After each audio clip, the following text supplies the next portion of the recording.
these agents. This is how they act, by acting on the PPAR gamma receptor, leading to increased transcription of messenger RNA, leading to upregulation of glucose transporter, as well as lipoprotein lipase, leading to improvement in glucose uptake and improvement in triglyceride clearance. Improve sensitivity in muscle and adipose tissue, reduce glucose output from liver, change fat distribution. So the fat distribution changes from central to peripheral, leading to, this is one of the mechanism of action. There is more maturation of adipocytes, there is more migration of fat from center to periphery, leading to reduction of insulin resistance. Side effects are weight gain, fluid reduction, fluid retention, there may be upper respiratory infection, there may be decrease in hemoglobin and anemia. First generation was troglitazone. Dr. Kennedy just discussed the tripod study. They was withdrawn because of the hepatic toxicity. Rosie and Pio virtually have been shown to be safe as far as hepatotoxicity is concerned. Only if the enzymes are more than 3 times the normal, they are not to be used. Now, how they act? They act at the nuclear receptor, lead to upregulation of glucose transporters, which in turn translocate to cell membrane and improve the transport of glucose into the cells. They have been shown to improve dyslipidemia, have anti-inflammatory effects, cut down the adipocytokines and inflammatory markers. Rosie has been shown to cut down CRP levels, matrix metalloproteinases, angiotensin 2 levels are reduced. Now, important thing is they do not cause hypoglycemia by themselves, but addition to other agents which are increasing insulin secretion, specifically sulfonylurea and meglitinides, can precipitate severe hypoglycemia. So when you are adding these agents to sulfonylureas or meglitinides, you should make sure that you are watching for hypoglycemia and if required, cut down the dose of other agent. Rosie was withdrawn from Indian market, I think early this year or late last year, because of the possible increase in cardiovascular events. And Pio also recently is under scanner because of the increased risk of carcinoma of urinary bladder, for which there was a FDA alert, and it says that use of Actos for more than 1 year may be associated with increased risk of bladder cancer, and this information should be added to warnings and precautions on pioglitazone label. The increased risk is noted among patients who have longest exposure and highest cumulative dose of pioglitazone. It also recommends not to use Pio in patients with active bladder cancer or use Pio patients with caution in patients with prior history of bladder cancer. Then is the category of alpha-glucosidase inhibitors, which act by preventing the digestion of carbohydrates, complex carbohydrates to simple ones, by blocking the action of enzyme alpha-glucosidase. So the conversion from complex to simple is blocked, and there is or it becomes slow and the absorption gets delayed. The agents available are acarbose, miglitol, voglibose, all are available in India. They act by inhibiting the action of this enzyme and decrease the rate of digestion of polysaccharides to monosaccharides or disaccharides in the proximal intestine. So there is slow rate of carbohydrate absorption, and this unabsorbed carbohydrate is delivered to distal part of intestine, which is responsible for side effects of flatulence and diarrhea.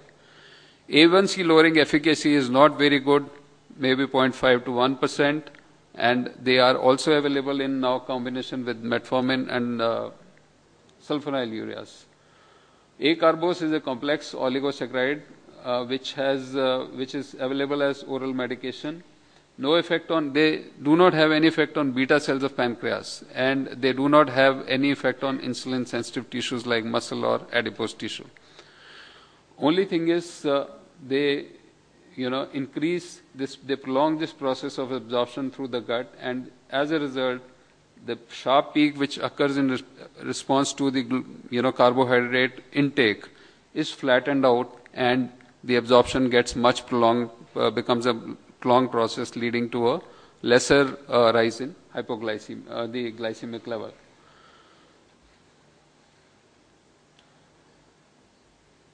So to act, these molecules need high carbohydrate diet. If person is on low carbohydrate diet, the effect will also be less.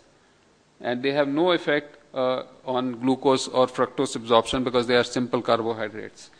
Now, important thing to remember is that if there is hypoglycemia with these agents, again, these agents per se will not cause hypoglycemia, but when combined with sulfonylurea, they can cause hypoglycemia.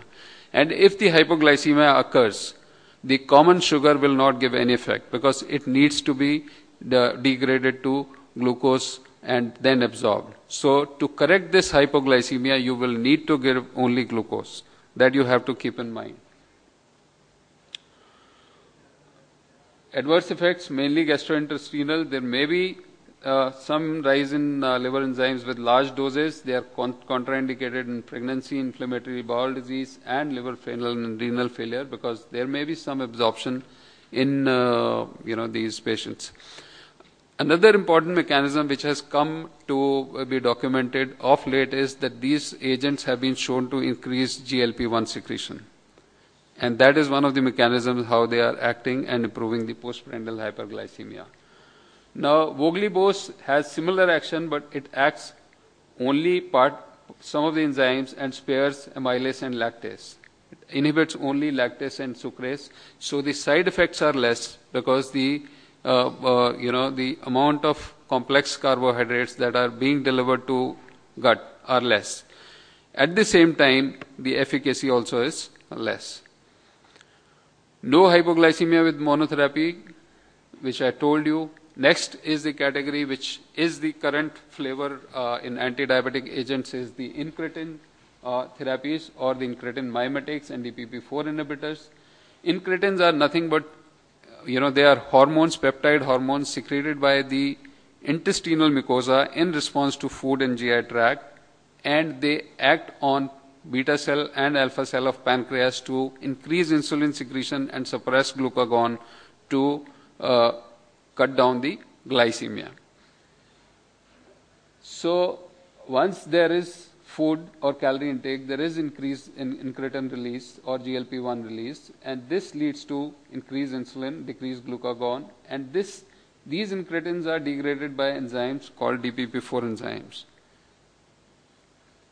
They act by improving beta cell responsiveness to increase glucose control, glucose levels. They also have effect on gastric emptying and lead to increased feeling of fullness. The GLP-1 analogs are available only as injectables, need to be given at least 30 to 60 minutes before meals. Now, important thing is they lead to glucose-mediated increase in insulin and decrease in glucagon levels. So their effect is glucose-mediated.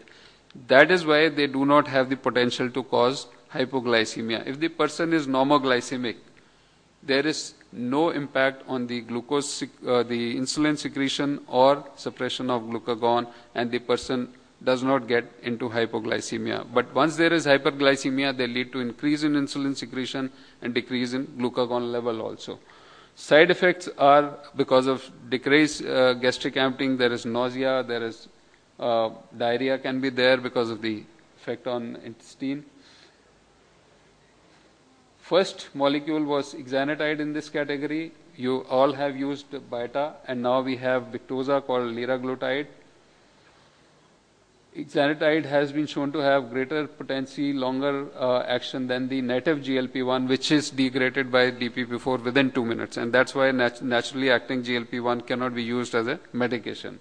So exenatide is GLP-1 analog which has a long half-life.